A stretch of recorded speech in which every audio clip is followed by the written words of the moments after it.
Let's begin by offering our respects to ISKCON founder Acharya and our preeminent Shiksha Guru, His Divine Grace, A.C. Bhaktivedanta Swami Srila Prabhupada.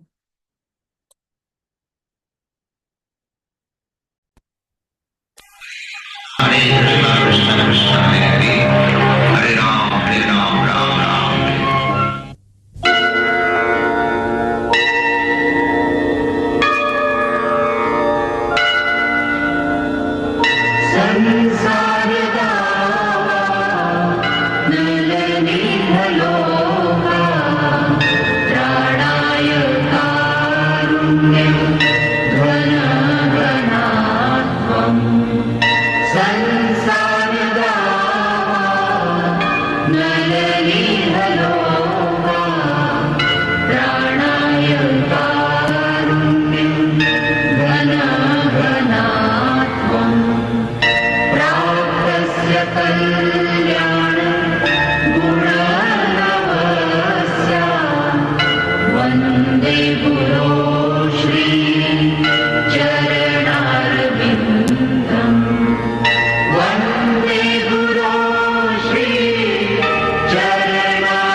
Srila Prabhupada ki Jai.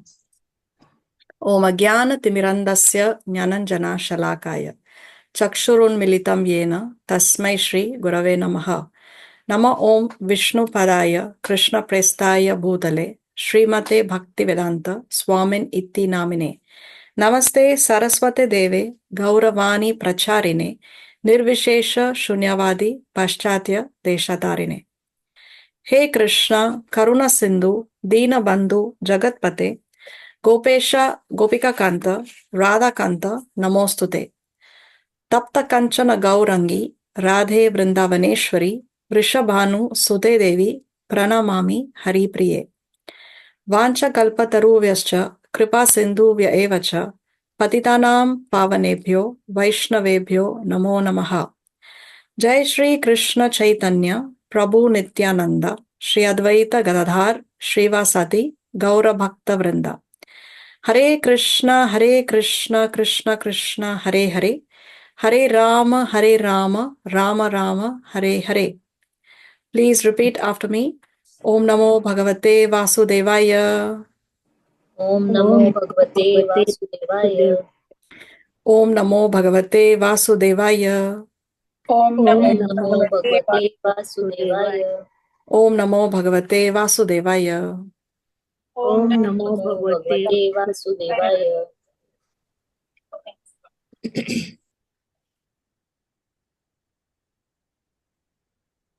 Okay, so we welcome all of you to our weekly online Bhagavad Gita classes. Thank you all very much for joining. We have with us here today Aja, Aunty Nita, Divina, Dipti Adnani, Disha Milwani, Divya, Karuna, Khushbu, Lal and Mehak Milwani. We have Manju, N.C. Venkatchari, Neha, Ritu Lalwani. My parents are there. Then we have Swapna, Varsha, and Vrinda Gopika Mataji. Okay, so in the previous class, what did we see? What are the things we saw in the three modes of material nature?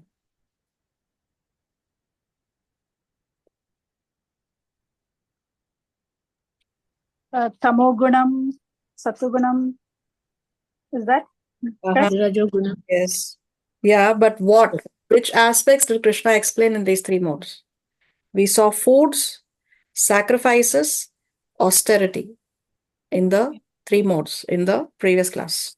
Okay, so in this chapter, Krishna is explaining these different aspects in the three modes. So we saw, for example, austerity in the mode of goodness, in the mode of passion, and in the mode of, mode of goodness, passion, and ignorance. So like that, he's explaining these different aspects in the three modes in this chapter, which is titled Divisions of Faith. Divisions of Faith.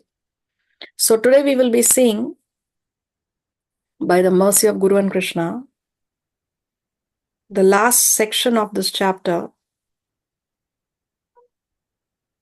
beginning with charity in the three modes. So we will see how there is charity in the mode of goodness, passion, and ignorance.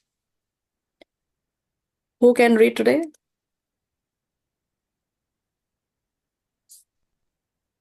I can read. Okay, thank you, Aja.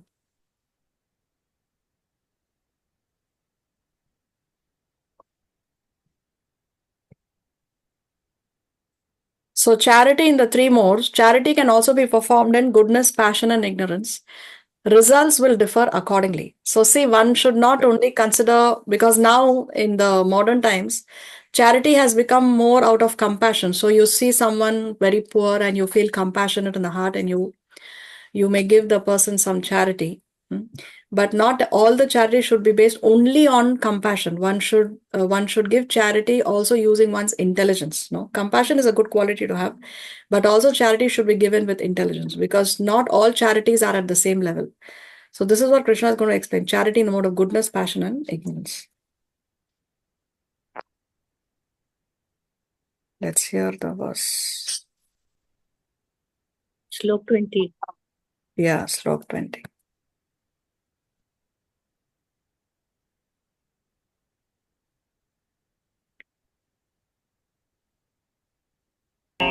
दातव्यमिति यद्दानं दीयतेऽनुपकारिणे देशे काले च पात्रे च तद्दानं सात्विकं स्मृतम्.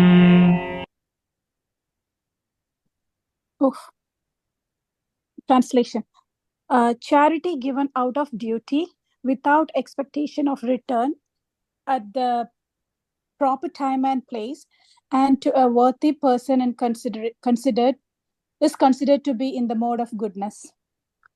So what is charity in the mode of goodness?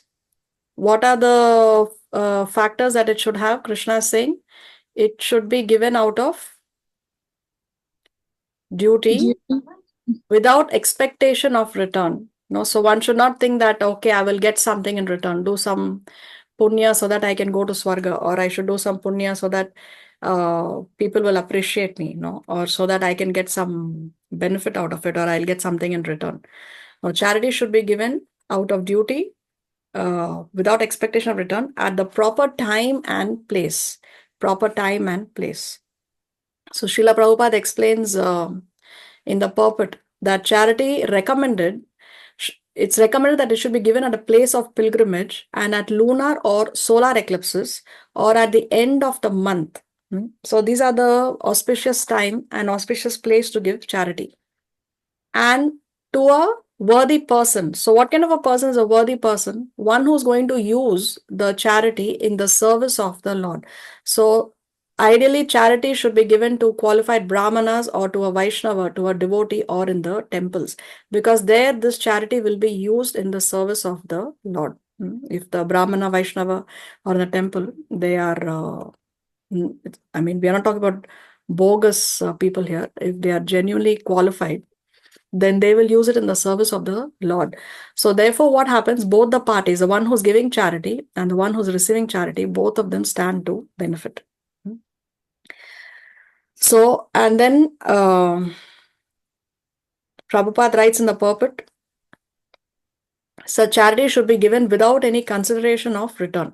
Charity to the poor is sometimes given out of compassion, but if a poor man is not worth giving charity to, then there is no spiritual advancement. So that is the point. There should be spiritual advancement for one who's giving and one who's receiving charity. And if that charity is given at this particular to a worthy person, then there will be spiritual advancement for both the parties. In other words, indiscriminate charity, Srila Prabhupada writes in the purport that, in other words, indiscriminate charity is not recommended in the Vedic literature. So charity with intelligence. Compassion, yes, it's good to have compassion. So if you want to help the poor, then it's good, but you help in such a way that the poor person will be spiritually benefited. So if you give prasad, then he will be spiritually benefited. Even you will be spiritually benefited. But when we give money to somebody who's, let's say, who's a drug addict and he's lying on the road, or he's into alcohol and into bad habits or sinful activity, he will use that money for sinful activities. So he doesn't stand to benefit, neither do you. And in fact, you will have to partake the karmic reaction because you have sponsored that sinful activity. So charity with compassion as well as with intelligence is what Krishna recommends in the Bhagavad Gita.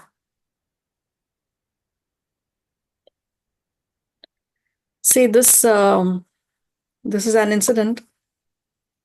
The next day of Krishna's appearance, Nanda Maharaj held a very grand celebration. So this is from the Srimad Bhagavatam. Sukadeva Goswami said, Nanda Maharaj was naturally very magnanimous, and when Lord Sri Krishna appeared as his son, he was overwhelmed by jubilation. Therefore, after bathing and purifying himself and dressing himself properly, he invited Brahmanas who knew how to recite Vedic mantras. After having these qualified Brahmanas recite auspicious Vedic hymns, he arranged to have the Vedic birth ceremony celebrated for his newborn child according to the rules and regulations, and he also arranged for the worship of the demigods and forefathers. So see, he is celebrating the birth of his son by inviting the Brahmanas and having them recite Vedic hymns and worshipping the Devatas and the forefathers. Nanda Maharaj gave 2 million cows completely decorated with cloth and jewels in charity to the Brahmanas. He also gave them 7 hills of grain covered with jewels and with cloth decorated with golden embroidery. By worship and charity offered to the Brahmanas, material possessions are purified. So when we give charity to the Brahmanas or to the devotees or to the temple, then our possessions are purified. Because although we may acquire wealth by honest means, still there will be some gray area, some areas will be there which need to be purified, because in Kali Yuga, not everything is black or white. So when we give charity to worthy people, then our possessions are also purified. So this is what Nanda Maharaj did at the birth of his son. So he has engaged in charity in the mode of goodness. Now this charity which Bali Maharaj gave to Vamanadev, in which mode is this?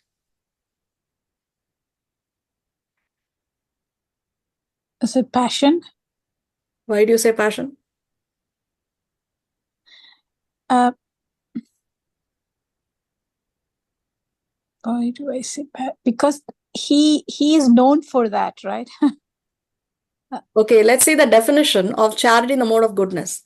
That gift which is given out of duty. So did Bali Maharaj give this out of duty to Vamanadev?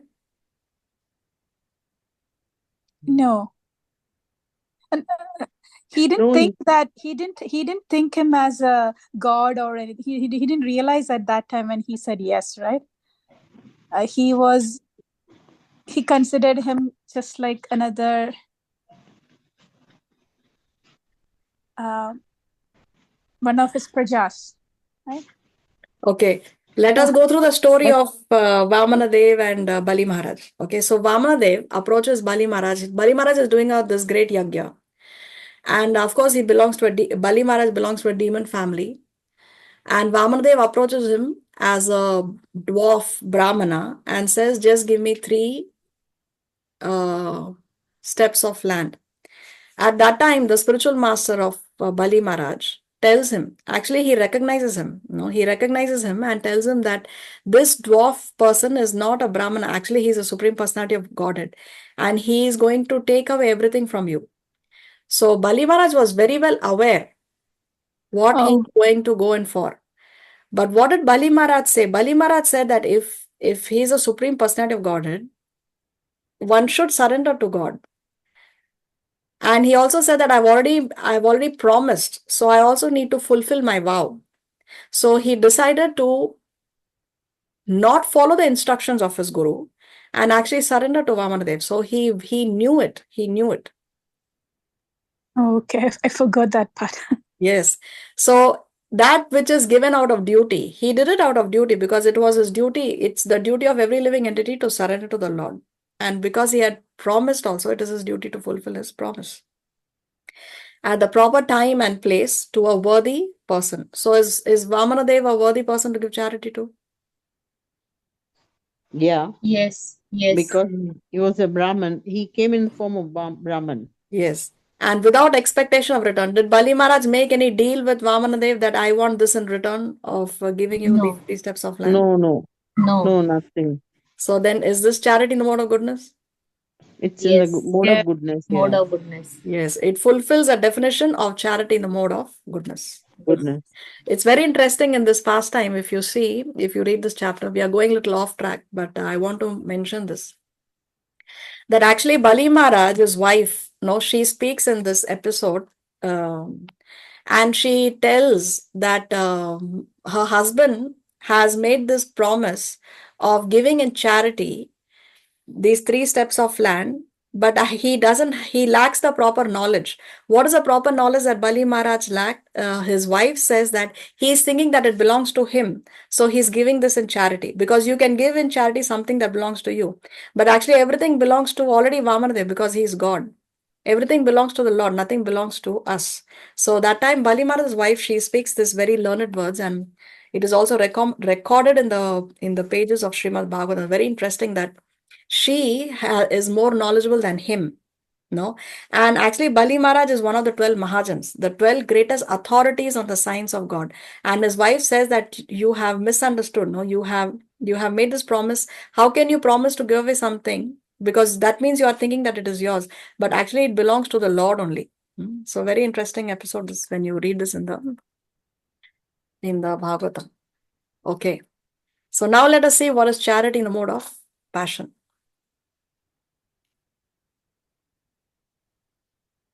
यत्तु प्रत्युपकारार्थं फलमुद्दिश्य वा पुनः दीयते च परिक्लिष्टं तद्दानं राजसंस्मृतम्. A translation. But charity performed with the expectation of some return, or with a desire for fruitive results, or in a grudging mode, is said to be charity in the mode of passion. So when charity is done with the expectation of something in return, no, I will give this charity, but then I want to be popular. I should be glorified in all the newspapers, or people should praise me. Charity performed with the expectation of some return, or I do this favor to this person, but in return I want this person to do something else for me. So perform with the expectation of return, or with a desire for fruitive results, some material benefit one wants, or in a grudging mood. So sometimes it may so happen that a senior or a parent or somebody is telling you that you must give this in charity. So upon the instruction of a senior, one may be giving a charity, but in a grudging mood, because one doesn't want to actually do it. Or after giving the charity, one may regret later, oh, why did I give this charity? So when the charity is given in a grudging mood, then such kind of charity is supposed to be charity in the mode of passion. So charity should be given. See here, Krishna said, no, it will, no, here, no, by worship and charity, Sukadeva Goswami is saying this, by worship and charity offered to the Brahmanas, material possessions are purified. So charity should be given for purification. It should not be given for popularity, not for popularity or for any other material benefit or fruitive results. Can you identify the characters on the screen?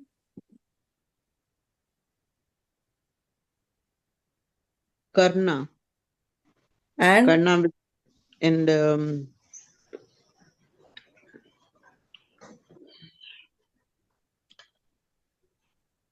I forgot. who came disguised as a Brahmana and asked Karna for with charity? Indradev. Indradev, isn't it? Indradev Yeah. came to Karna before the war and asked him for his Kavach and Kundal means. Kavach and Kundal, no, his armor and his earrings. Why? Mhm. Because he wanted to protect Arjuna. Because And why he wants to protect Arjuna? not to die in the war. But why? Why in the does battle. he want that Arjuna should not die in the war? Arjuna is a son of Indra. Arjuna is his son, isn't it? Yeah. He is his biological son. So Hmm. what is this charity? In the mode of goodness, passion, or ignorance? What do you think about this charity? Is this charity by Karna glorious? Passion. Why did you say passion? No, it is goodness Doing the because he good thing. didn't ask in the favor of giving the charity. He didn't ask anything in return? No. Okay. He didn't ask. He must have asked something. He must have asked something. No, because he was doing it grudgingly. He was doing it grudgingly? It's not on his own. Okay. Giving willingly. So this Because is what he Krishna, actually asked in return. He asked something in return, actually. What did he ask in return?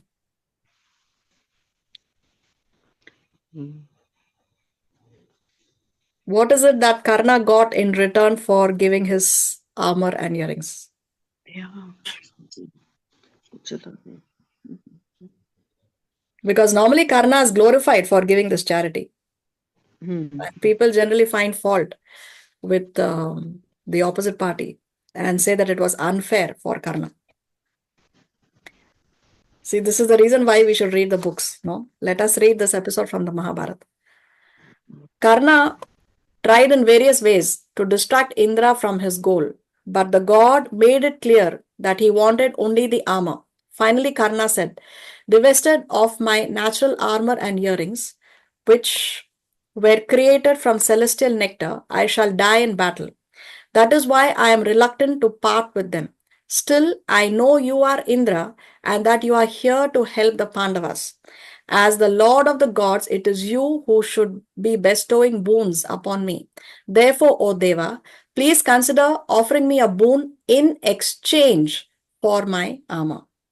Indra replied, "Before I came here, Surya divined my intentions. No doubt he has told you all. Let it be as you desire. With the exception of my thunderbolt weapon, ask from me that what you wish." Karna asked for the Shakti dart Surya had mentioned.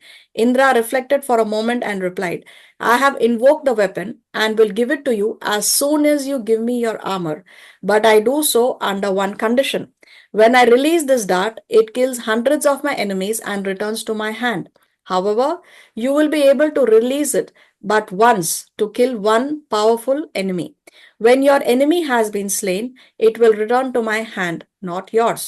Karna was grave. "I desire to kill only one mighty foe."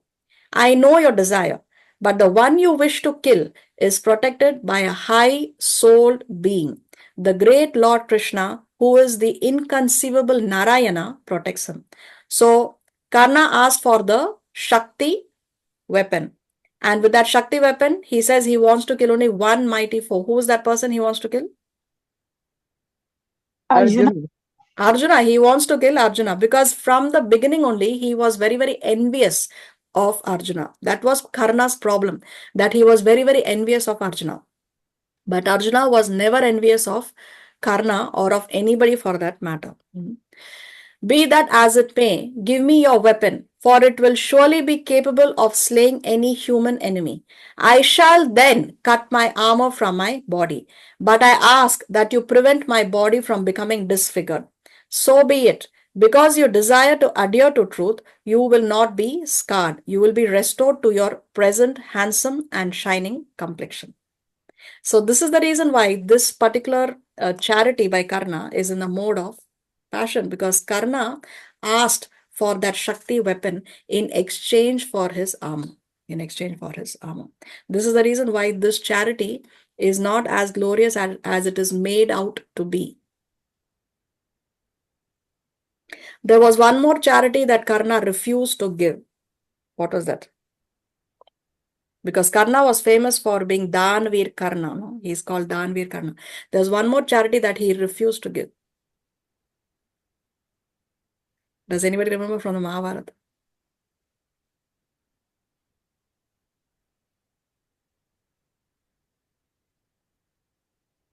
His mother asked him for something in charity. What was that? What did Kunti ask him? She said, give me this thing in charity. She said, I ask you that all my 6 sons should be alive. So what did he say? I cannot Said, grant you this wish. I cannot give you this charity. I can assure you that 5 of your sons will be alive. So he said that either I will die or either Arjuna will die. If Arjuna was aware that Karna is his brother, you think Arjuna would have killed him? No. Would that have happened? No. Definitely the Pandavas would have not killed Karna. They would be willing to give the entire kingdom to Karna. Actually, Krishna told Karna, when Krishna went to Hastinapur as the peace messenger, and Duryodhan refused to give the 5 villages, and then there was a private meeting between Krishna and Karna.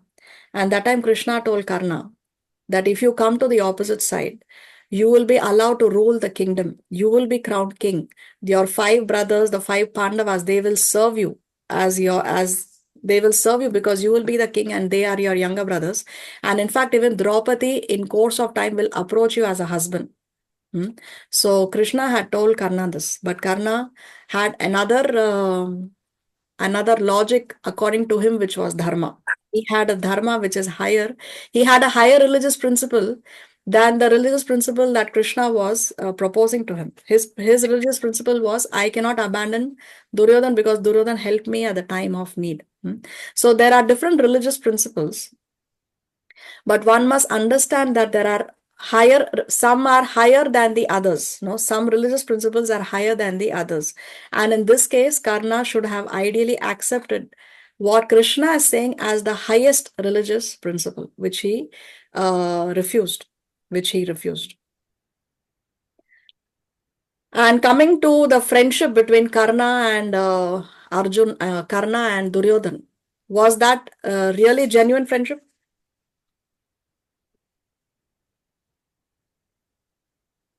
Was that a Both truly were genuine using friendship? each other. Both were using each other, right? No, Yes, yes, it was a friendship of convenience, isn't it? It was a friendship of convenience because when there was this martial exhibition, when the Pandavas had returned from the Pandavas and the Kauravas had returned from their Gurukul, there was this martial exhibition, and everybody was to exhibit in front of the inhabitants of the kingdom and also the elders of the family. They had to exhibit their martial skills. So at that time, it was displayed how the Pandavas, how Arjuna was so skilled with his arrows. And at that time, it was at that time that Karna came to that arena, and he also asked that he wants to show his skills. At that time, Duryodhan realized that here is one person who can be of competition to Arjuna. So when Duryodhan saw this, he realized that here is one person who is going to be good for my enmity with Arjuna. And this is the reason why Duryodhan gave him that kingdom in charity, to Karna. So this was a friendship of convenience. It was not a friendship of, it was not this true friendship that Arjuna and Krishna shared. So even that friendship is not something that is glorious. Okay, now let us see charity in the mode of ignorance. अदेशकाले यद्दानम् अपात्रेभ्यश्च दीयते असत्कृतम् अवज्ञातम् तत्तामसमुदाहृतम्. Translation. And charity performed at an impure place, at an improper time, to unworthy persons, or without proper attention and respect, is said to be in the mode of ignorance.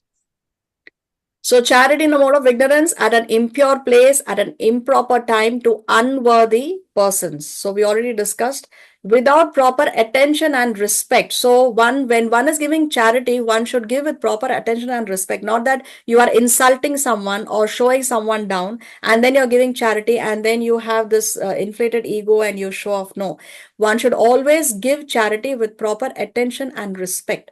That is said to be in the mode of I mean, if it is not given the proper with proper respect, then it is in the mode of ignorance. See here, this person says, "Help! I need money for weed." So he needs money for drugs. So a charity given to this kind of a person will be charity in the mode of ignorance. None of the parties, neither the giver nor the receiver, will be benefited spiritually. So charity out of compassion is good, but compassion should be clubbed with intelligence. With intelligence, is this charity, is this person whom I'm giving charity to going to be spiritually benefited by this charity? That we should consider before we give charity. See here, there are some interesting points from the Srimad Bhagavatam. Money given in charity to a suitable person is guaranteed bank balance in the next life. Such charity is recommended to be given to a Brahmana. If the money is given in charity to a non-Brahmana without Brahmanical qualification, so who is a Brahmana? First of all, we should understand a Brahmana is not someone who is only born in a Brahmin family. No, he should have the qualities of a Brahmana and he should also be doing the work or the duties of a Brahmana. Just because somebody is born in a Brahmin family does not make him a Brahmana. So we should remember this always. So if the money is given in charity to a non-Brahmana without Brahmanical qualification, the money is returned in the next life in the same proportion. If it is given in charity to a half-educated Brahmana, even then the money is returned double.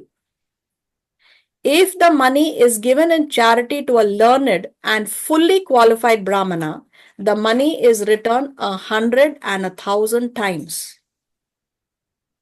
And if the money is given to a Veda Paraga, one who has factually realized the path of the Vedas, it is returned by unlimited multiplication. So when you give the money to a fully self-realized soul, to a pure devotee, then it is returned by unlimited multiplication.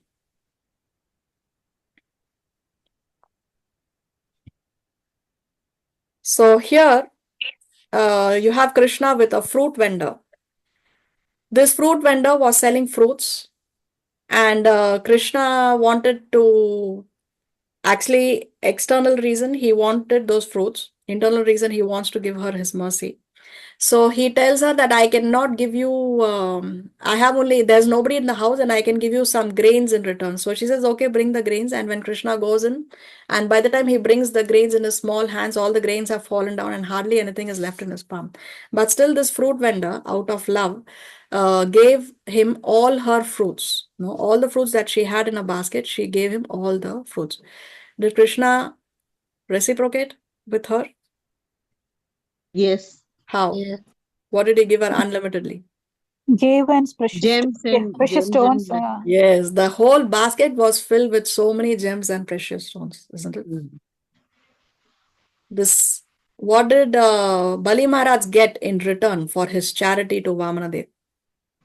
Did the Lord reciprocate? Yeah, He he got Yeah, the whole was, planet. he is the security. He became the security of his, right? And he can Yes, come and visit all his prajas once a year. Is that there? yes, yes, Okay. yes. So what he got in return? He got an entire planet. The Sutala planet it belongs to Bali Maharaj, and Vamanadev himself is standing guard. He himself is standing guard for that planet. So imagine the Supreme Lord himself is there as your security guard. This, did Sudama get anything in return for his charity to Krishna? He gave him yeah, some poha, no? he, Some uncooked yeah, dry poha uncooked he gave. rice. Did Krishna reciprocate? Yeah, he just gave him a big palace with all the facilities inside. Yeah, Krishna didn't give him a palace. He gave him a series of rows of palaces. It is described. He gave rows of palaces, very opulent palaces, decorated with very beautiful gems and clothes and jewelry and all those things. So Krishna, you can see how he unlimitedly reciprocates. Can you identify the characters on the screen? Draupadi, Draupadi, he what did she Draupadi give to Krishna here? once Krishna got cut his finger, so she took a piece of cloth and tied it on the finger. So Krishna said that I'll pay you hundreds and thousand times more, which you had given me. So he protected her in at the time of when they were removing clothes or sari of Draupadi. He tore the sari. She tore the sari of her own and Yes. tied his finger. Yes, yes. So just for those few, that small piece of cloth that Draupadi gave to Krishna, Krishna reciprocated by giving unlimited sari. No, unlimited sari. That sari would just not end when they tried to disrobe Draupadi. This incident, Tulabharam incident, let's read. The Tulabharam is an incident in the life of Rukmini that reveals the extent to which humble devotion is worth more than material wealth. Satyabhama, another queen of Krishna, prides herself about the love Krishna has for her and her grasp over his heart. Rukmini, on the other hand, is a devoted wife, humble in her service of her Lord. Her devotion is her real inner beauty. On one occasion, the sage Narada arrived in Dwaraka, and in the course of conversation hinted to Satyabhama that the love that Krishna exhibits towards her is not all that real, and in fact, it is Rukmini who has real control over his heart. Unable to bear this, Satyabhama challenges Narada to prove it. Narada, on his way with words, tricked her into accepting a vrata, a ritual where she has to give Krishna away in charity to Narada and reclaim him by giving the weight of Krishna in wealth. Narada lures her into accepting this vrata by telling her that Krishna's love to her will increase many folds if she succeeds in performing this tulabharam. Tulabharam means this scale, no? This tula. He also instigates her ego by hinting that her wealth may not be sufficient to equal the weight of Krishna. With Satyabhama's ego duly raised, she tells Narada that she can mobilize so much wealth that it is a child's play for her to outweigh Krishna. Narada warns her that if she is not able to do this, Krishna will become his slave to be done with as he pleases. The scene is soon set for the vrata. Satyabhama gives Krishna away in charity in spite of the other wives' pleadings. Krishna, always the mischievous cowherd, meekly submits to this drama. After donating Krishna to Narada, Satyabhama arranges for a big scale to be put up and sends with all assurance for her huge treasure of gold and jewelry. All that she has is soon put on the scale, but it does not budge. Narada starts taunting her and threatening her that if she can't put enough gold or diamonds, he will be forced to auction Krishna as a slave to someone else. Satyabhama, in frantic panic, swallows her pride and begs all the other wives to give their jewels. They agree out of love for Krishna, but alas, it is of no use. Krishna remains a mute witness to all this drama and rubs salt into the open wounds of Satyabhama's ego that he has now become a slave to some cowherd and will have to suffer the separation from his dear wife. Narada suggests to Satyabhama that Rukmini may be able to get her out of the predicament. She finally swallows her pride and appeals to the devoted first wife of Krishna, Krishna. Rukmini comes and with a prayer to her husband puts a single leaf of the sacred tulsi on the scale. The scales then become all at once so heavy that even after removing all the jewels, the scales are weighed down on the side of the tulsi leaf. Satyabhama and Rukmini are called Tula Brahmi. So you can see just one tulsi leaf was able to do what all the jewels in that palace was not able to do. While there are different versions in different texts as to why the weighing was arranged, the story of the tulsi leaf placed by Rukmini being worth more in weight than that of Satyabhama's wealth is a common ending. This story is often repeated to enunciate the significance of tulsi and how a humble offering to God is greater than any material wealth. Tulabharam is a common vow in which devotees donate to the deity a quantity of an article equal in weight to their own bodies at the shrine at Guruvayur. So this Guruvayur is a temple in Kerala where even now this Tulabharam is held. So what's the point we are trying to make? See this. Sri Krishna, who is very affectionate towards his devotees, sells himself to a devotee who merely offers a tulsi leaf and a palm full of water from the Hari Bhakti Vilasa. So, if charity is done in the right mood, it's not what one is giving in charity that matters. It's if you're fulfilling these requirements that you're not expecting anything in return, and it's given to a qualified person. So here in the case of Krishna, you can see Krishna will actually sell himself to anyone who only offers him some water and tulsi. Just water and tulsi is enough for one to gain the affection of Krishna. See, Advaita Acharya, who's none other than actually Mahavishnu, he prayed for Chaitanya Mahaprabhu to come. So Chaitanya Mahaprabhu is the most merciful incarnation. And Advaita Acharya wanted him to descend because it was Kali Yuga. And for the benefit of the fallen conditioned souls, for our benefit, Advaita Acharya wanted the Lord to come as Chaitanya Mahaprabhu. And so how did he pray? He prayed to his Shaligram Shila just with water and tulsi. That's all. Advaita Acharya prayed fervently to the Lord for several months. He worshipped his Shaligram Shila lovingly with sacred tulsi leaves and Ganges water, calling out aloud to the Lord to manifest and show a way to the worldly people to reach the eternal spiritual abode. By the momentum of his spiritual fervor, his loud cries pierced the coverings of the material universe and echoing through the transcendental Vaikuntha Lokas, reached the ears of Sri Krishna and Goloka. Hearing this urgent cry saturated with devotion, Sri Krishna advented himself as Sri Krishna Chaitanya in Mayapur, Bengal, as the son of Sri Jagannath Mishra and Sachi Devi. So here he was on the banks of the river Ganges, and with that Ganges water and some tulsi leaves, he's worshipping his Shaligram Shila. Who is Tulsi to the Lord? Why is Tulsi so dear to the Lord?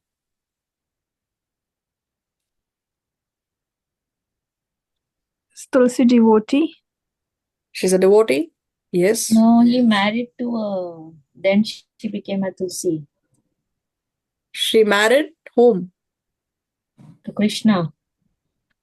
Yes, we perform Tulsi Shaligram Vivah, is it not? And Shaligram is Yeah. none other than? The Shaligram Shila is none other than? God Krishna himself. Yes, Krishna himself, is it not? Mm. In fact, if you bring a murti in a temple, the murti has to be installed with the Vedic rites and the yagyas and the proper ceremony. The prayers are chanted so that the Lord is invited to come and reside in that murti. But Shaligram Shila does not require any kind of sthapana. Shaligram Shila does not require any kind of installation ceremony. Wherever Shaligram Shila is, the Lord is personally present. You just place it and you can worship the Shaligram Shila. No need to even perform any installation ceremony. No need of performing any sthapana for Shaligram Shila. It is the Supreme Personality of Godhead. Just So as it is. what is Shaligram Shila?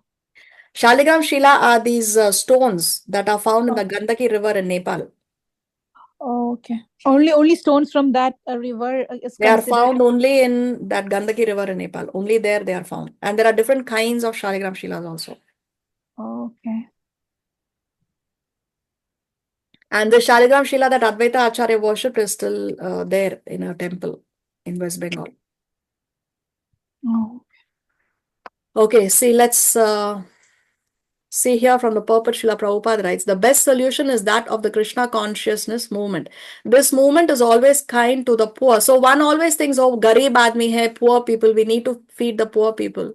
So what Srila Prabhupada writes here is this movement is always kind to the poor, not only because it feeds them, but also because it gives them enlightenment by teaching them how to become Krishna consciousness. So this movement, the way Prabhupada has set up ISKCON is that yes, there is compassion for the poor, but with intelligence. What is the intelligence here? It also gives them enlightenment by teaching them how to become Krishna conscious.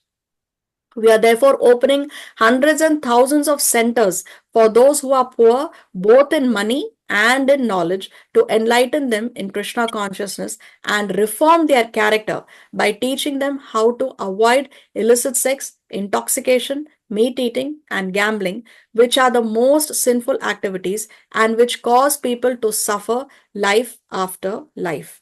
The best way to use money is to open such a center where all may come, live, and reform their character.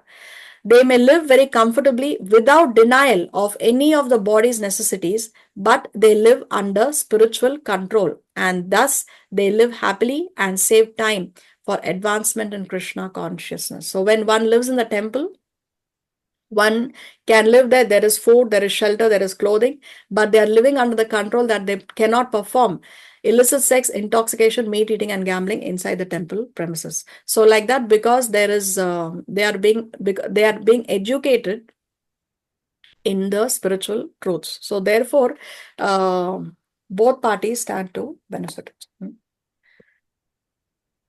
If one has money, it should not be squandered away on nothing. It should be used to push forward the Krishna consciousness movement so that all of human society will become happy, prosperous, and hopeful of being promoted back home, back to Godhead. So charity should be given in such a way that both parties can benefit spiritually. Not only compassion, okay, somebody is poor, so I give him some money out of compassion. No, always charity should have intelligence along with the compassion. Somebody once told me very proudly that every Sunday we go to this old age home and we feed the poor people. So, what do you feed the poor people? I asked. So, they said, oh, we feed them breakfast. We have boiled eggs, we have omelette, and we have bread, and we have tea, and we have coffee. So, that's not the charity that Krishna is recommending in the Bhagavad Gita. Okay, now we come to the last section of this chapter. Here, Krishna is going to explain how all the defects can be removed from every combination of the modes of nature. So there are different combinations. There is goodness, passion, ignorance. There can be combination of goodness and passion, or passion and ignorance, or ignorance and goodness. So how the defects can be removed from each of these combinations of the three modes of material nature. That Krishna is going to explain in this last section of this chapter. ॐ तत्सदिति निर्देशो ब्रह्मणस्त्रिविधः स्मृतः ब्राह्मणास्तेन वेदाश्च यज्ञाश्च विहिताः पुरा. Translation: From the beginning of creation, the three words Om Tat Sat were used to indicate the supreme absolute truth. These three symbolic representations were used by Brahmanas while chanting the hymns of the Vedas and during sacrifices for the satisfaction of the Supreme. So here Krishna is talking about three words, Om, Tat, Sat. So what is Krishna saying? That from the beginning of creation, these words, Om, Tat, Sat, were used to indicate supreme absolute truth. So these three words actually indicate the supreme personality of God, the supreme absolute truth. And the Brahmanas use these three words while chanting the hymns of the Vedas and during the sacrifices for purification. Any activity actually can be purified by chanting these three words, Om, Tat, and Sat. So here Krishna says, these were used by the Brahmanas while chanting the hymns of the Vedas and during sacrifices for the satisfaction of the Supreme. So see, any activity that one does, whether it is austerity or tapasya or charity or worship or whatever activity one does, it should be done for the satisfaction of the Lord. It should be done for the satisfaction of the Supreme. There should be no other goal in mind. There should be no other goal in mind. So by chanting these three words, The activities are purified and they are aimed at the Supreme Absolute Truth. What are the three words? Om, Tat and Sat. So Krishna further elaborates. Let's see. तस्मादोमित्युदाहृत्य यज्ञदानतपः क्रियाः प्रवर्तन्ते विधानोक्ताः सततं ब्रह्मवादिनाम्. Translation. Therefore, transcendentalists undertaking performances of sacrifice, charity, and penance in accordance with the scriptural regulations begin always with Om to attain the Supreme. So transcendentalists undertaking the performances of sacrifice, charity, and penance in accordance to Shastra. No? So whatever one does, first of all, it should be under the scriptural injunctions. It should be according to what the Shastra says. So transcendentalists undertaking performances of sacrifice, charity, and penances in accordance with scriptural injunctions begin always with Om to attain the Supreme. So all these performances begin with the chanting of Om by the transcendentalists. The purpose of chanting Om is to remember the Supreme Personality of Godhead. Om simply indicates the Supreme Lord. And Om is something that is accepted by all the faiths. No, somebody may or not accept Krishna, but nobody has a problem in chanting Om, uttering Om. See here. Oh, I don't have it on the screen. Okay. So here, even, for example, even the impersonalists who do not want to believe that God has a form, even they don't have a problem in uttering Om. The Christians, they say Amen. That Amen also is coming from the word Om. And the Muslims, they say Ameen. Ameen also is actually coming from that root word Om only. So you see, nobody has a problem in chanting Om. So actually that Om simply indicates the Supreme Personality of Godhead, which everybody, irrespective of which faith they belong to, they are ready to accept. So one may question, so why not chant Om? Why should we chant Hare Krishna Mahamantra? What's the answer?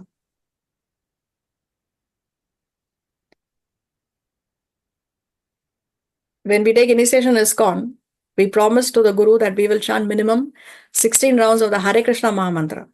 So if there is no difference between Om and Hare Krishna, if Om also refers to the Supreme Personality of Godhead, so why don't we just chant Om? Why does the Guru, why did Prabhupada, why did Chaitanya Mahaprabhu say that we should chant the Hare Krishna mantra?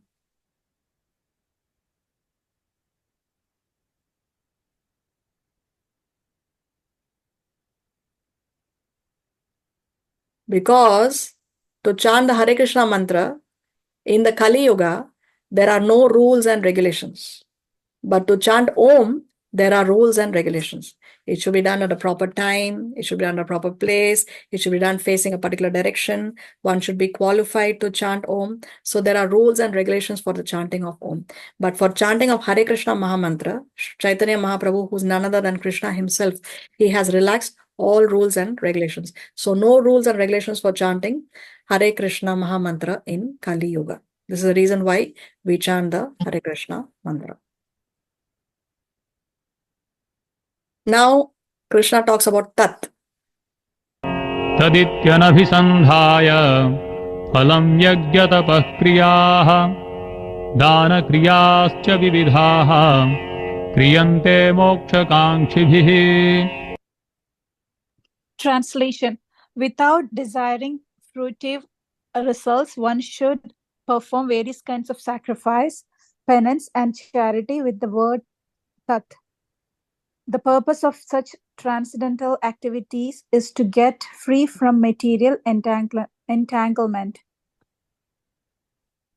So, the sacrifices, the penances, and charity should be done without desiring fruitive results. And with the intention, with the purpose. So, one is chanting Tat. When one chants Tat, also one is remembering the Supreme Personality of Godhead. And the purpose of that activity is to get free from material entanglement. Free from material entanglement. When any activity is done with the purpose of pleasing the Lord, automatically it will help us to be detached from material sense gratification. Be detached from anything material, and anything that is material is an entanglement to us. So when we chant Om Tat Sat, Om helps us to remember the Lord. Tat helps us to be free from material entanglement, perform those activities without being attached to anything else, without desiring fruitive activities. And it will help us to free ourselves from material entanglement. Now 26 and 27 is clubbed together. Let's see. सद्भावे साधुभावे च सदित्येतत् प्रयुज्यते प्रशस्ते कर्मणि तथा सच्छब्दः पार्थयुज्यते यज्ञे तपसि दाने च स्थितिः सदिति चोच्यते कर्म चैव तदर्थीयं सदित्येवाभिधीयते. Translation: The absolute truth is the objective of devotional sacrifice, and it is indicated by the word Sat. The performer of such sacrifice is also called Sat, as are all works of sacrifice, penance, and charity, which true to the absolute nature, are performed to please the Supreme Person, O son of Pratha. The absolute truth is the objective of devotional service, and it is indicated by the word Sat. So the word Sat means eternal. No, Sat means eternal. So of course the absolute truth is eternal. That will never change. Then what else is eternal? The performer of such sacrifice is also called Sat. So one who's engaging in such sacrifice, that performer also is Sat. And also the works of sacrifice, penance, and charity, even that work which is absolute nature, because that is done to please the Lord, even that is Sat. Even that is Sat, Krishna is saying. So what is Sat? Krishna is saying the absolute truth, the performer of such activities, and also all these works itself, the works of sacrifice, penance, and charity, that is also Sat, because ultimately they are all performed to please the Supreme Person. They are all done to please Krishna. They are all done to please the Supreme Personality of Godhead. So all this is Sat. All this is eternal. See, the point here is what Krishna is saying. Whatever activities you do, penances, charity, sacrifices, worship, whatever you do should be done in the injunctions of the Shastra. It should be done according to what the Shastra recommends. Don't do it according to what you think is right or what your neighbor thinks is right. No, you do according to what Shastra says. And it should be done to please the Supreme Personality of Godhead. Then it is ideal. And such activities can be further purified. It can even further be purified by chanting Om Tat Sat. That's the point Krishna is saying. Okay. Now, after mentioning what is Sat, now Krishna will explain what is Asat, what is not Sat, no, what is Asat. That Krishna explains in the last shloka of the chapter. अश्रद्धयाहुतं दत्तं तपस्तप्तं कृतं च यत् असदित्युच्यते पार्थ न च तत्प्रेत्य no इह. ॐ तत्सदिति श्रीमद्भगवद्गीतासूपनिषत्सु ब्रह्मविद्यायां योगशास्त्रे श्रीकृष्णार्जुनसंवादे श्रद्धात्रयविभागयोगो नाम सप्तदशोऽध्यायः.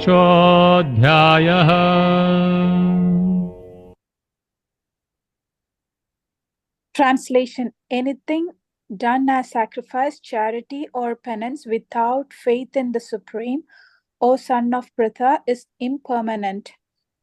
It is called asat and is useless both in this life and the next.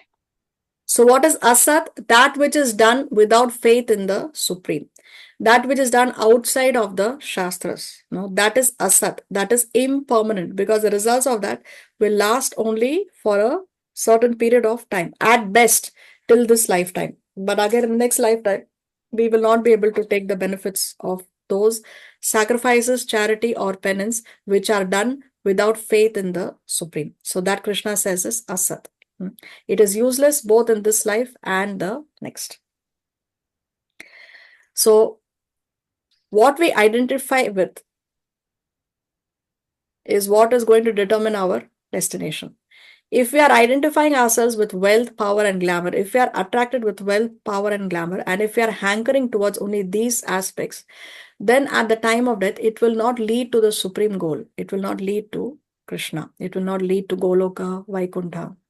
But if one identifies with the divine, one identifies with Krishna, one identifies that I am the servant of the Lord and I have to therefore serve the Lord, and therefore I have to engage all my activities, all austerities, penances, charity, worship in the service of the Lord, then when death occurs, then it will take me to the supreme goal.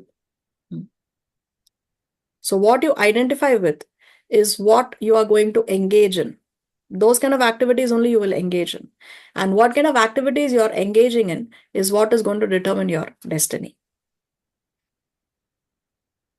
So consciousness decides the next destination. This person is in the which mode? This person here.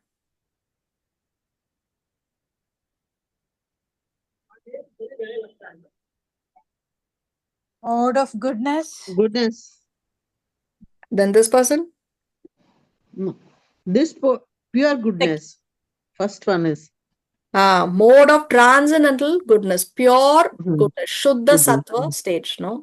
So he is completely absorbed in devotional service. She is engaged in the mode of goodness because she is taking Goodness. care of Mother Nature. Mhm. He is engaged in the mode of passion, and they are engaged in the mode of ignorance. So what kind of activity? I mean, depending on your consciousness, you are engaging in a certain activity, and that determines your next destination. This person is headed where in this chart? Kingdom of God. Here, Goloka or Vaikuntha. Vaikuntha. These are the Vaikuntha planets. This is Goloka.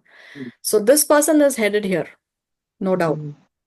Mode of goodness, she can go where? To Swargaloka. To heavenly planets, to Swargaloka. Mode of passion?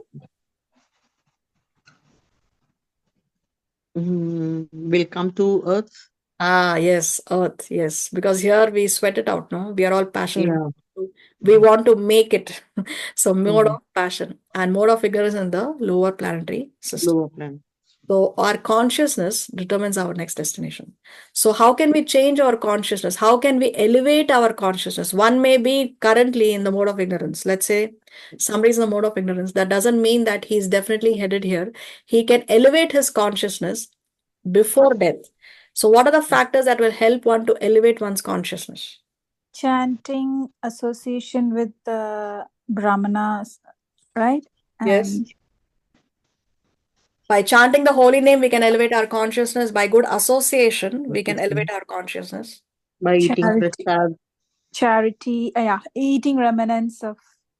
And surrendering to God. Yes, by surrendering to God, by eating the remnants of the Lord, by eating prasad. Even our diet, no? Our diet also determines our consciousness. We should follow the A, B, C, D, E of Krishna consciousness. Okay. What's A, B, C, D, E of Krishna consciousness? A stands for? Yesterday on I saw it. A stands for association. No? Associating with the Association. right kind of people. B stands for? Bhakti. Oh, yeah. No. No? Everything is bhakti. No. Association also is bhakti. B stands for books. We should read the books. Yeah, books. Shastras. Okay. We have to read Prabhupada's books, no, Books, which are so pure, no, the knowledge is not altered at all. So A for association, B for books, C for Charity. Charity. chanting the holy name, yes. D for Chanting, okay. Devotion. D for Devotional service. Devotees. Devotees. devotees is association. Donation. Diet. Diet, Oh. yes. Diet. No, Diet. for diet. No, Diet. we should eat the right kind of food. We should eat sattvic. We should eat prasad. We should eat prasad. And E for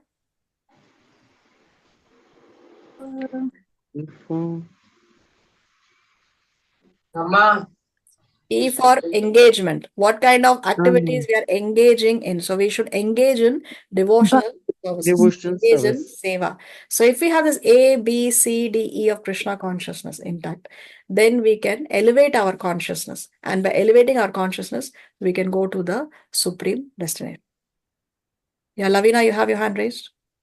Yeah, like you have showed that in the mode of passion, it's I think it's a army man, military. Yes. Means if they go in the at the battlefield, they need to eat non-veg and all this thing. Is it okay? No, why do they have to I mean, eat meat when they are on the battlefield? but if they don't get sufficient food or what, or it is too cold over there, or the temperatures are different, so or they drink like in militaries or any in the navy also, they drink liquor, or they eat non-veg There are in the mode of Vaishnavas passion. who serve in the military. There are Vaishnavas who are serving, but they follow the 4 principles. So that it means that the military can also, military man or army or anybody, they can also follow they are not supposed to follow these rules, isn't it? To drink or to eat meat and all this thing. See, Shastra allows meat eating only if you are in a condition where it is a matter of survival. Let's say one is stranded in an island and there is no other option to eat, and there are only dead animals around you, and you have no grains, no fruits, no vegetables, nothing to eat, then Shastra allows you as a mode of survival. But when there are other options, then there is no excuse why one must eat meat. Wherever you go, definitely you will find fruits. Roots will be there. And there are Vaishnavas in different works. No, all the Vaishnavas are not brahmacharis or sannyasis. There are Vaishnavas who are going for a job, taking care of families in the grihasthas. They are in different fields, maybe challenging fields, but they still follow the 4 regulative principles and chant their 16 rounds. Thank you. You're welcome. So see, there are 2 things. No, we saw this very early in Bhagavad Gita, Shreyas and Prayas. One thing is whether you want to enjoy now, eat, drink, and be merry, as they say. Kal kisne dekha? Who knows what is going to happen in the future? So just enjoy life. No, life is like an ice cream. Enjoy it before it melts, they will say.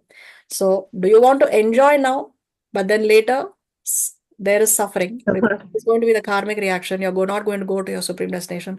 Again, you have to go through birth, death, disease, and old age. And again, the whole cycle of passing through 8,400,000 different kinds of life forms and then getting a human body. So is that what you want?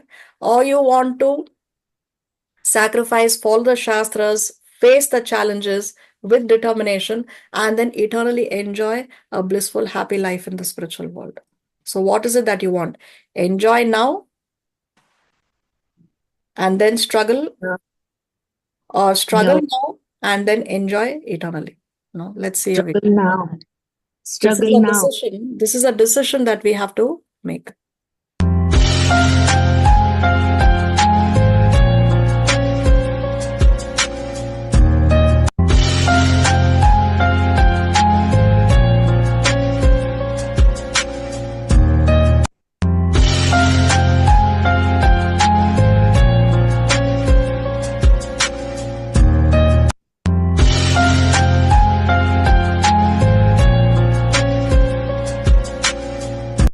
So who's reaching the destination first?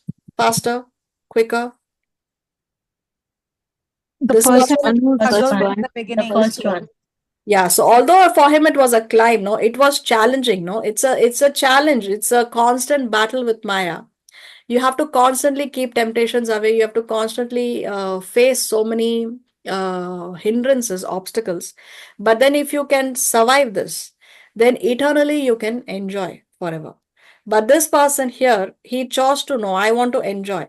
But then later, there is going to be a huge, huge struggle. So it's going to take him so many more quadrillions of lifetimes till he can come to his destination. So, this is a decision that we have to make for ourselves and also for our families, also for our children. If we train our children in Krishna consciousness, then we save them from the struggle. But if we say our children, nahi usko, it's okay, let them enjoy, they are young, then actually we are making them struggle.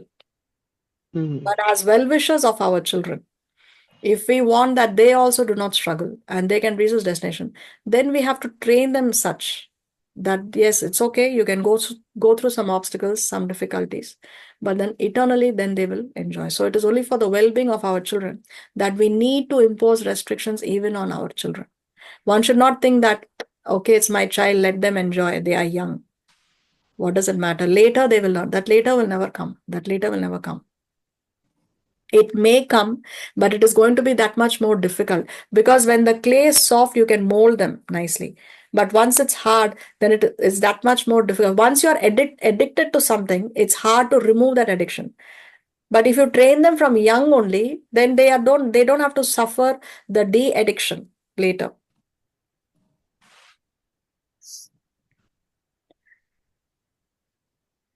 So let's see what Srila Prabhupada writes in the purpose. Although there is a process of gradual elevation, if one, by the association of pure devotees, takes directly to Krishna consciousness, that is the best way. And that is recommended in this chapter. To achieve success in this way, one must first find the proper spiritual master and receive training under his direction. Then one can achieve faith in the Supreme. So yes, in that tree of material existence, which we saw in chapter 15, that inverted banyan tree, the tree of material existence, one can elevate oneself from the lower to the higher branches. But there is a quick method. Quickly we can progress if we associate with the devotees. If one associates with pure devotees, then one directly takes to Krishna consciousness and one can take the elevator instead of climbing the staircase to the spiritual world. So one can achieve success by first finding the proper spiritual master. So one needs a guru. Guru is the first step. Without mercy of guru, you cannot get Krishna. So one must first find the proper spiritual master, receive training under his direction. Then one can achieve with faith in the Supreme. So you can read the chapter summary when I share the slides in the group. And with this, by the mercy of Guru and Krishna, we come to the end of chapter number 17. Srila Prabhupada ki jai, Srila Bhagavad Gita ki jai. Do we have any questions or comments? I have a question. It's not from today's class. Is having pets in your home is allowed in Shastras? Say the Vedic injunction is that the only animal that can be brought to the home is the cow. Because the cow is the only animal that needs to be domesticated. If the cow lives in the jungle, the cow will not be able to survive. Why? Because the cow is the only animal that gives excess and surplus milk, which is it gives far more milk than the calf requires. So if this cow is not extracted from the milk, then the cow's udders will start to pain and then eventually the cow will have to die. So the cow needs a protection by the humans. So Vedic civilization was previously, they lived in a house. They had a small piece of land. They would grow their own vegetables. They would have one cow. From that cow, they had so much surplus milk that the family would not be able to consume, and they would give so much milk in charity, because one cow on one pregnancy can give milk for up to 8 years in one pregnancy only. No, so the cow gives so much surplus milk that is sufficient for the whole of humanity. So the only animal that can be brought to the house is the cow. All other animals should be in their natural habitat. The animals don't belong to our apartments. The animals belong to their natural habitat. They should be living in the jungles, in the forests.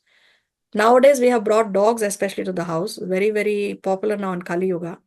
But for millions of years, the dogs have survived in the forests, have they not? Why do we have to bring them to our apartments? Mm. And then what are we feeding the dogs? Yeah, dog food. Yeah. What is a dog food? Not very- Meat. Not- Meat. And that meat is mostly meat of which animal? Cow. Oh. Yeah. Oh, Can okay. you imagine?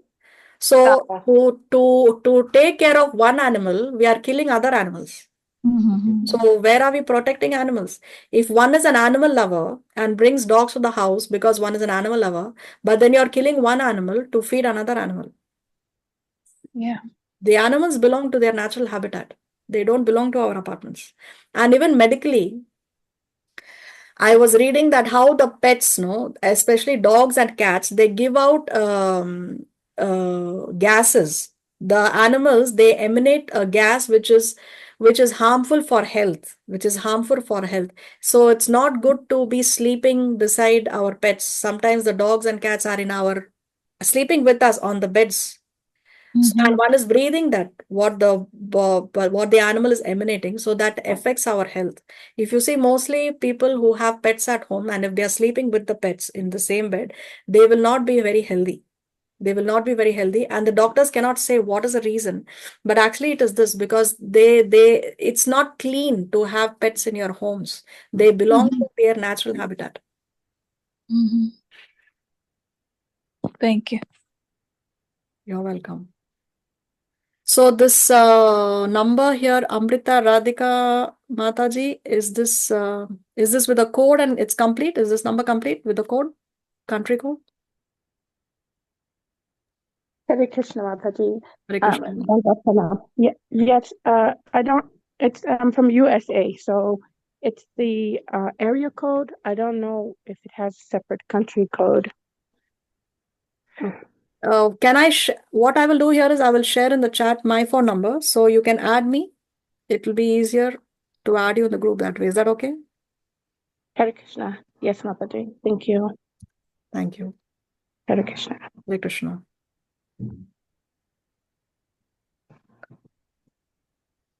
Here goes. Please message me on this number and then I'll add you, Mataji. Hare Krishna. Thank you. हरे कृष्ण अजी शनम माता जी कोटि कोटि दंडवत प्रणाम श्री प्रभुपाद श्री लघु जय श्री भागवत गीता जी जय भागवत गीता की जय श्री एच जय पताका महाराज की जय थैंक यू माता जी for your association and blessing thank you कोटि कोटि दंडवत प्रणाम हरे Thank you for joining us, Mataji. Thank you. Hare Krishna. Thank you very much, Thank Mataji. you. Thank you. Kaira's iPhone. Bhumika, you have a question? Yes. Hare Krishna. Hare When Krishna. is Damodar month starting? Yes, let's see.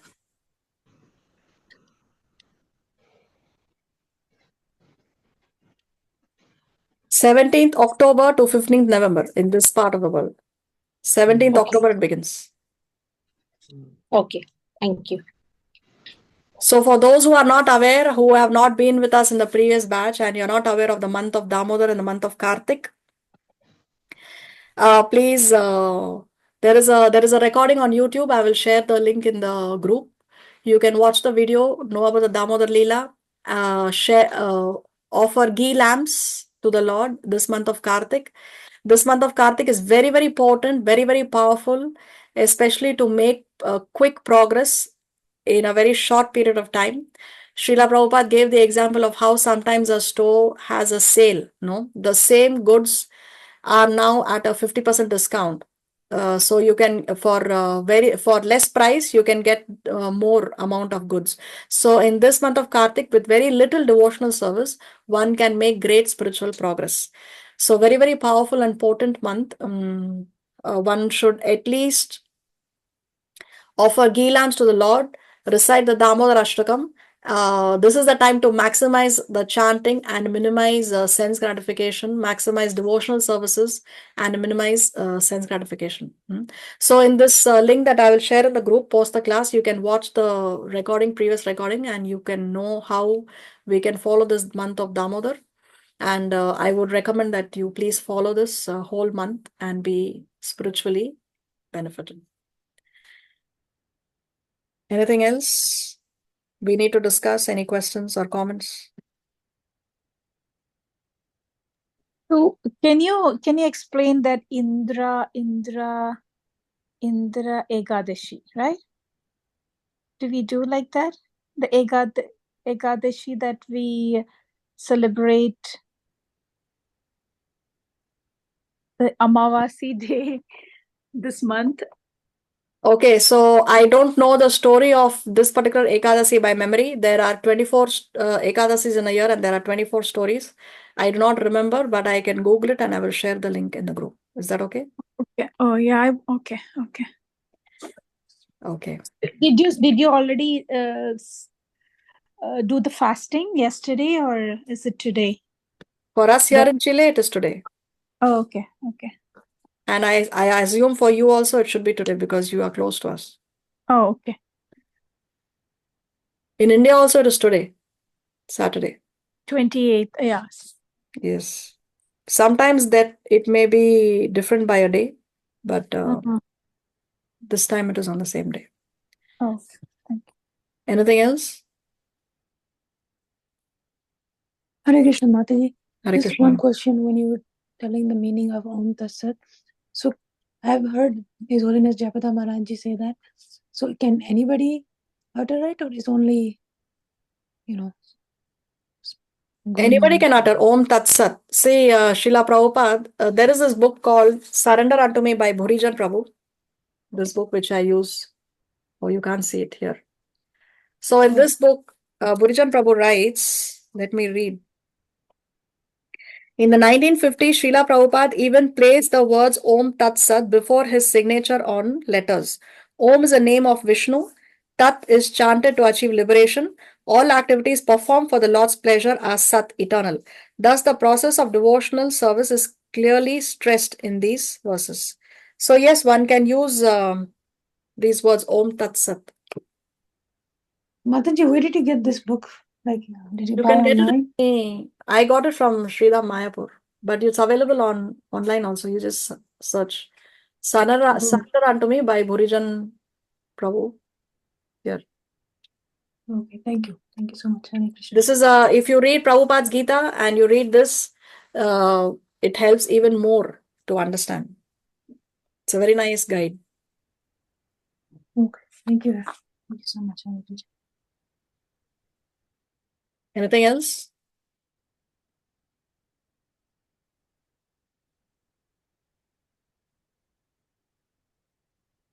All right, then, since there are no more questions or comments, we'll see you next week. We will be starting chapter 18, the last and final chapter of Bhagavad Gita. The longest chapter also, so it will take a while before we can finish that chapter and also finish the course. Till then, have a nice week in Krishna consciousness. Vancha kalpataruvyaschа kripa sindhu vyaivacha patitanam pavanebhyo vaishnavebhyo namo namaha. Srila Prabhupada ki jai, Srimad Bhagavad Gita ki jai.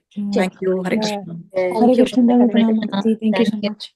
Thank you, Mataji. Hare Krishna. Hare Krishna. Thank you. Hare Krishna, Mataji. Thank you.